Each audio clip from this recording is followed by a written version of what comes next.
উইকেন্ডে লাস্ট দিন বাসায় ফেরার পালা, বাট বাসায় যাওয়ার আগে আমরা চলে আসছি এয়ারপোর্টে। ওয়েদারটা দেখতে পাচ্ছেন একদমই থমথমে ওয়েদার, বাট এর মধ্যেও আমরা এখানে আসছি কারণ এই জায়গাটা আমাদের জন্য খুবই স্পেশাল। এই যে দেখতে পাচ্ছেন ব্রেঞ্চ, এই জায়গাটা এক্স্যাক্টলি এই জায়গাটাতে দাঁড়িয়ে হচ্ছে আপনাদের দুলাভাই আমাকে ফিল্মি স্টাইলে প্রপোজ করছিল বিয়ের জন্য, একদম সিনেমাতে যেরকমটা হয়। আর এই পোর্টেই নাকি আমার শ্বশুর শাশুড়িরও সম্পর্কে শুরু, এই জন্য সেই জায়গাটাকেই চুজ করে।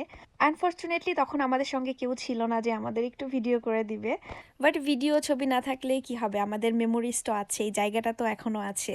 তো এই জন্য যতবারই আমরা এখানে আসি ট্রাই করি এই জায়গাটাতে একবার করে হলেও ভিজিট করতে। তো তারপরে আমরা যেটা করলাম, একটা রেস্টুরেন্টে চলে আসলাম কারণ বাইরে অনেক বেশি ঠান্ডা। তো এখানে আমরা গরম গরম ক্রেপস নিছি, সাথে হচ্ছে আইসক্রিম আর হচ্ছে চা। আমাদের সম্পর্ক আর বিয়ের গল্প একদিন আপনাদের সঙ্গে শেয়ার করব, যদি আপনারা মানে শুনতে চান আমাকে কমেন্ট করবেন, আমি একটা ভিডিও বানাবো।